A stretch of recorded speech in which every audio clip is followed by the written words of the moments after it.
মাত্র 1 কাপ গুঁড়া দুধ দিয়ে 2 রকমের মিষ্টি, রসালো নরম তুলতুলে গোলাপ জামুন তৈরি। না দেখলেই মিস করবেন। আজ দেখাবো একদম সহজ পদ্ধতি, কোনো রকম ঝামেলা ছাড়াই 2 রকমের মিষ্টি। এই রেসিপি ফলো করে আপনারা যতবারই মিষ্টি বানাবেন, মিষ্টি ফাটবে না, শক্ত হবে না বা চুপসেও যাবে না। এই রেসিপি ফলো করে আপনারা বাসায় যদি মিষ্টি একবার তৈরি করে খান, তাহলে কথা দিচ্ছি আর কখনোই দোকান থেকে মিষ্টি কিনে খাবেন না। মিষ্টি কিনে খাওয়ার কথা ভুলেই যাবেন। আপনারা যারা মিষ্টি ঘরে তৈরি করতে চান, ভিডিও প্রথম থেকে শেষ পর্যন্ত দেখবেন, কারণ আমি দিচ্ছি মিষ্টি পারফেক্ট করার সকল প্রকার সিক্রেট টিপস।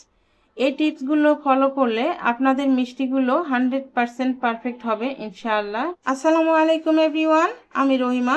আমার রান্নাঘরে নতুন একটি রেসিপি দেখার আমন্ত্রণ জানাচ্ছি। চলুন তাহলে আমরা রেসিপি মূল প্রস্তুত প্রণালীতে চলে যাই।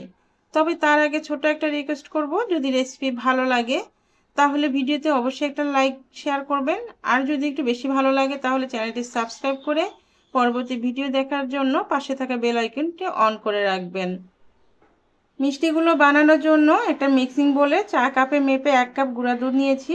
তার মধ্যে দিতে হবে 1 টেবিল চামচ ময়দা আর হাফ চামচ চিনি, আর দিয়ে দিচ্ছি 2 চিমটি পরিমাণে বেকিং পাউডার। বেকিং সোডা না, কিন্তু বেকিং পাউডার দিতে হবে। আর আমি কি পরিমাণে দিচ্ছি সেটা দেখে নিশ্চয়ই বুঝতে পারছেন। চিমটি দিয়ে মেপে এভাবে 2 চিমটি পরিমাণে দিচ্ছি 1 কাপ গুঁড়া দুধের জন্য। এর থেকে বেশি দিতে যাবেন না, তাহলে কিন্তু মিষ্টির রেজাল্ট ভালো পাবেন না। তো ভিউয়ার্স, আমি কিন্তু এই মিষ্টি রেসিপির প্রত্যেকটা স্টেপে একদম সঠিক পরিমাণ বলে দিব আর প্রত্যেকটা টিপস দিয়ে দিব। এজন্য ভিডিওটি স্কিপ করবেন না। যদি ভিডিও স্কিপ করেন তাহলে কিন্তু কোনো অংশ মিস গেলে মিষ্টির রেজাল্ট কিন্তু ভালো পাবেন না। এবারে সবগুলো উপকরণ ভালোভাবে মিশিয়ে নিয়েছি, এটা কিন্তু খুব জরুরি। মিষ্টি বানানোর সবচেয়ে গুরুত্বপূর্ণ একটা টিপস দিয়ে দিচ্ছি। যে রেসিপি ফলো করে আপনারা মিষ্টি বানাবেন, শুধুমাত্র সেই রেসিপি ফলো করবেন। অন্য কোনো রেসিপির যদি কোনো অংশ ব্যবহার করেন তাহলে কিন্তু রেসিপি ভালো হবে না। 1 কাপ গুঁড়া দুধের জন্য 2 চিমটি পরিমাণে বেকিং পাউডারই নেবেন। হাফ চামচ বা 1 চামচ বেকিং পাউডার ব্যবহার করবেন না। সবগুলো উপকরণ ভালোভাবে মেশানোর পর দিয়ে দিচ্ছি 3 টেবিল চামচ রান্নার তেল। আপনারা তেলের পরিবর্তে ঘিও ব্যবহার করতে পারবেন। এবার তেল আর গুঁড়া দুধ খুব ভালোভাবে হাতের মধ্যে এইভাবে ঘষে ঘষে ময়ান দিতে হবে। তেল আর গুঁড়া দুধ যাতে খুব ভালোভাবে মিশে যায়, ঠিক এমনভাবে ময়ান দিতে হবে। এক পর্যায়ে দেখবেন যে এইরকম যদি হাতের মুঠোর মধ্যে দলা পেকে যায়, আবার একটু প্রেস করলে ঝুরঝুর করে ভেঙে যায়, তাহলে বুঝতে পারবেন ময়ান দেওয়াটা পারফেক্ট হয়েছে। আর যদি এরকম শক্ত করে দলা না পাকে, তাহলে বুঝবেন যে ময়ান দেওয়া হয়নি। সেক্ষেত্রে আরও একটু তেল অথবা ঘি দিয়ে ভালোভাবে ময়ান দিতে হবে। এই ডোটা যদি আপনি পারফেক্টভাবে করতে পারেন তাহলে কিন্তু মিষ্টিগুলো পারফেক্ট হবে। এই জন্য ছোট ছোট এই টিপসগুলো অবশ্যই কিন্তু সঠিকভাবে করতে হবে। এবারে এখানে আমি হাফ কাপ তরল দুধ নিয়েছি। এই দুধটা আগে থেকে জাল করে ঠান্ডা করে নিয়েছি। অল্প অল্প করে দুধ দিয়ে ডোটা তৈরি করে নিচ্ছি। দুধ একবারে বেশি করে দিতে যাবেন না, অল্প অল্প করে দিয়েই কিন্তু এই ডোটা তৈরি করে নিতে হবে। দুধের পরিবর্তে আপনারা এখানে রুম টেম্পারেচারে রাখা ডিমও দিতে পারবেন। এই ডোটা এরকম নরম আর হাতে লেগে আসছে এরকম চিটচিটে টাইপের হবে। এত নরম দেখে ভয় পাবার কিছুই নেই, এটা কিছুক্ষণ রেস্টে দিলেই খুব সুন্দরভাবে সেট হয়ে যাবে। আর এই ডোটা এরকম নরম হওয়ার কারণে মিষ্টিগুলো কিন্তু অনেকটাই সফট হবে, অনেকটাই ফ্লাফি হবে। আমি এখানে হাফ কাপ দুধ নিয়েছিলাম, তার থেকে অর্ধেক দুধ বেঁচে গেছে। ফিরে এলাম 5 মিনিট পর। 5 মিনিটের মধ্যেই এই ডোটা কিন্তু খুব সুন্দরভাবে সেট হয়ে গেছে, দেখতেই পাচ্ছেন হাতে একটু লেগে আসছে না। এবারে হাতে একটু ঘি মেখে নিচ্ছি। ডোটাকে আরও একটু মথে নিচ্ছি। ডোটাকে মথে নেওয়ার পর ছোট ছোট করে লেচি নিয়ে মিষ্টিগুলো তৈরি করে নিচ্ছি। আমি মিষ্টিগুলো একটু বড় করে বানাচ্ছি। আপনারা মিষ্টি আপনাদের পছন্দ মতো সাইজ করে মিষ্টি বানিয়ে নিতে পারেন। লম্বা অথবা গোল যে কোনো সাইজের মিষ্টি বানাতে পারবেন। তবে যেভাবে মিষ্টিগুলো বানান না কেন, মিষ্টির গায়ে যেন কোনো ক্র্যাক না থাকে, ঠিক সেইভাবে কিন্তু মিষ্টিগুলো বানাতে হবে। মিষ্টির গায়ে যদি ফাটা থাকে তাহলে মিষ্টিগুলো কখনোই পারফেক্ট হবে না। মিষ্টি ভাজার সময় মিষ্টিগুলো ফেটে যাবে। মিষ্টির ডো যদি পারফেক্টভাবে করতে পারেন তাহলে মিষ্টিগুলো বানানোর সময় একটুও ফেটে যাবে না, মিষ্টিগুলো খুবই সুন্দর হবে। এভাবে আমি মিষ্টি সবগুলো বানিয়ে নিয়েছি। আর দেখুন 1 কাপ গুঁড়ো দুধ থেকে কতগুলো মিষ্টি হয়েছে। আর মিষ্টিগুলো আমি একটু বড় করেই বানিয়েছি। এবার মিষ্টিগুলো ভাজার জন্য চুলায় তেল গরম করে নিয়েছি। তেলের তাপমাত্রা একটা আঙ্গুল দিয়ে দেখবেন, যদি আঙ্গুলে সহ্য পায় তাহলে মিষ্টিগুলো দেবেন। মিষ্টিগুলো অনেকক্ষণে বানিয়ে রাখার ফলে মিষ্টিগুলো কিন্তু একটু ট্যাপ পড়ে যায়, তো হাতের মধ্যে একটু ঘুরিয়ে দিলেই মিষ্টিগুলো আবারও গোল হয়ে যাবে। তো এভাবে মিষ্টিগুলো আমি তেলের মধ্যে দিয়ে দিচ্ছি। আর চুলা এই পর্যায়ে একদমই লো হিটে আছে। মিষ্টি তেলের মধ্যে দেওয়ার পরে নাড়াচাড়া করতে যাবেন না, কারণ এই পর্যায়ে মিষ্টিগুলো খুবই নরম থাকে। আর এই পর্যায়ে মিষ্টিগুলো যদি নাড়া দেন তাহলে মিষ্টিগুলো ফেটে যাওয়ার সম্ভাবনা আছে। প্যানের হাতল ধরে এভাবে একটু দুলিয়ে দিবেন, এতে করে মিষ্টিগুলো চতুর্পাশে সমানভাবে কালার হবে আর মিষ্টিগুলো তেলের উপরে ভেসে উঠতে অনেকটাই সহজতা পাবে। চুলা লো হিটে রেখে মিষ্টিগুলো আমি 6 থেকে 7 মিনিট জাল করে নিয়েছি। এরপর মিষ্টিগুলো দেখুন তেলের উপরে ভেসে উঠেছে। মিষ্টিগুলো যখন তেলের উপরে ভেসে উঠবে তখন চুলার তাপমাত্রা একটু বাড়িয়ে দিয়ে মিষ্টিগুলো অনবরত এভাবে নাড়াচাড়া করে ভেজে নিতে হবে। চুলার তাপমাত্রা মিডিয়াম টু লো হিটে রেখে মিষ্টিগুলো আমি 10 থেকে 12 মিনিট এভাবে নাড়াচাড়া করে ভেজে নিয়েছি। এরই মধ্যে মিষ্টিগুলোর ভেতরটা কিন্তু খুব সুন্দরভাবে কুক হয়ে গেছে। আমি যেহেতু 2 রকমের করে মিষ্টি বানাবো, এজন্য এই পর্যায়ে আমি অর্ধেক মিষ্টি এখান থেকে তুলে নিচ্ছি। এই মিষ্টিগুলো বাচ্চারা খুবই কিন্তু মজা করে খায়, আপনারা বাসায় ট্রাই করতে পারেন।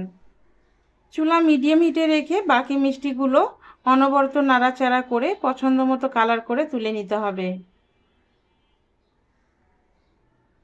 মিষ্টিগুলো যখন এরকম গোলাপ জামুন কালার হয়ে আসছে তখন আমি মিষ্টিগুলো তুলে নিচ্ছি। তো ঘরে খুব সহজভাবেই কিন্তু আপনারা 2 রকমের মিষ্টি তৈরি করে নিতে পারবেন। তো এভাবে আমি মিষ্টিগুলো ভেজে নিয়েছি। আর মিষ্টিগুলো এই পর্যায়ে অনেকটা কিন্তু গরম আছে।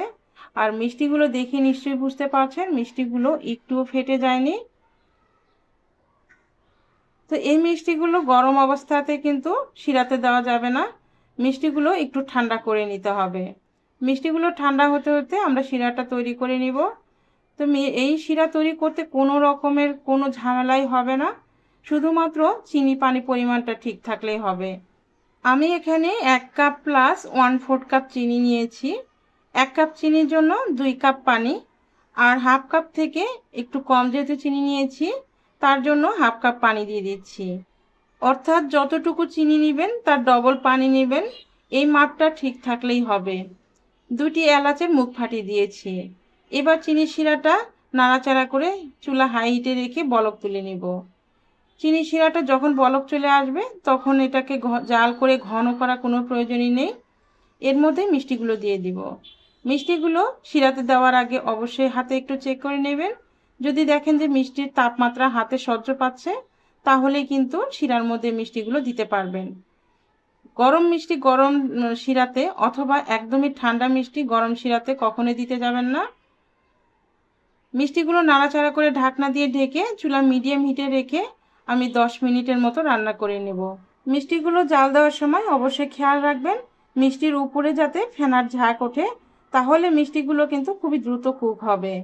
মিষ্টিগুলো 7 থেকে 8 মিনিটের মতো আমি রান্না করে নিয়েছি। এই পর্যায়ে ঢাকনা তুলে একটু নেড়ে দিচ্ছি। আর আপনাদের মিষ্টি একটু দেখিয়ে দিচ্ছি যে মিষ্টিটা এই পর্যায়ে হয়েছে কিনা। তো মিষ্টিগুলো উপরেই নরম হয়েছে কিন্তু ভিতরে একটু মনে হচ্ছে যে কাঁচা রয়ে গেছে। তো এই মিষ্টিগুলো আমি আরও 2 মিনিটের মতো রান্না করে নেব। মিষ্টির সাইজগুলো একটু বড় ছিল যার কারণে 10 মিনিটের মতো সময় লেগেছে। আর যদি মিষ্টির সাইজ ছোট হয় বা আরও একটু বড় হয় তাহলে সময়টা কিন্তু কম বেশি লাগবে। আমি ঢাকনা দিয়ে ঢেকে আরও 2 মিনিটের মতো মিষ্টিগুলো রান্না করে নিয়েছি। তো দেখুন মিষ্টিগুলোতে জাল দেওয়ার সময় কতটা ঝাঁক হয়েছে, আর এই ঝাঁক হওয়ার কারণে কিন্তু মিষ্টিগুলো 10 মিনিটের মধ্যেই খুব সুন্দরভাবে হয়ে গেছে। এবার মিষ্টিগুলো একটু নাড়াচাড়া করে এপিট ওপিট করে নিচ্ছি। আর আপনাদের দেখিয়ে দিচ্ছি মিষ্টিগুলো দেখুন কতটা পারফেক্ট হয়েছে। ভিউয়ার্স, এইরকম মিষ্টি যদি ঘরে বানানো যায় তাহলে বাইরে থেকে আর কখনোই কিন্তু মিষ্টি কিনে খাওয়ার ইচ্ছে করবে না। দেখুন মিষ্টিগুলো কতটা তুলোর মতো নরম হয়েছে। আর মিষ্টির শিরাটা একদমই কিন্তু দোকানের মিষ্টির শিরার মতো হয়েছে। আর শিরাটা ঠান্ডা হয়ে গেলে দোকানের মতো শিরা হবে, আর মিষ্টিগুলো একদম দোকানের মতো হবে। এবার আমি চুলাটা বন্ধ করে ঢাকনা দিয়ে ঢেকে মিষ্টিগুলো ঠান্ডা করে নিব। মিষ্টির আসল স্বাদ এবং ঘ্রাণ পাওয়া যায় সারা রাত শিরার মধ্যে মিষ্টি রেখে দিয়ে সকালে মিষ্টিগুলো বের করলে। সকালবেলা মিষ্টিগুলো কিন্তু একদমই রস খেয়ে টইটুম্বুর হয়ে থাকে আর দোকানের মতো হয়ে থাকে। আমি মিষ্টিগুলো আপনাদের 1 ঘন্টা পরে দেখিয়ে দিচ্ছি। মিষ্টিটা সবেমাত্র ঠান্ডা হয়েছে। এবার আমি আপনাদের মিষ্টিগুলো দেখিয়ে দিচ্ছি। এই 1 ঘন্টার সময়ের মধ্যে দেখুন মিষ্টিগুলো কতটা রস খেয়ে নিয়েছে আর কতটা নরম তুলতুলে হয়েছে। আলহামদুলিল্লাহ, এই মিষ্টিগুলো খেতে অনেক বেশি মজা আর দেখতেও অনেক লোভনীয়। আপনারা বাসায় এভাবে তৈরি করে কোনো মেহমানের সামনে যদি দেন, সে কিন্তু বুঝতেই পারবে না এই মিষ্টিগুলো আপনি হাতে বানিয়েছেন। এবার মিষ্টি আপনাদের কেটে দেখিয়ে দিচ্ছি। দেখুন গোলাপ জামুন মিষ্টির ভেতরটা কতটা দানাদার আর কতটা রসালো। একটু টাচ করলেই মিষ্টি থেকে রস কিন্তু পড়ছে। তো ভিউয়ার্স, রেসিপি প্রত্যেকটা স্টেপে খুব সহজভাবে আপনাদের বুঝিয়ে দেওয়ার চেষ্টা করেছি। আশা করছি আপনাদের অনেক কাজে আসবে। রেসিপি অবশ্যই বাসায় ট্রাই করবেন। তাহলে আজকের মতো এখানে বিদায় নিচ্ছি। ভালো থাকবেন সবাই, সুস্থ থাকবেন। আল্লাহ হাফিজ।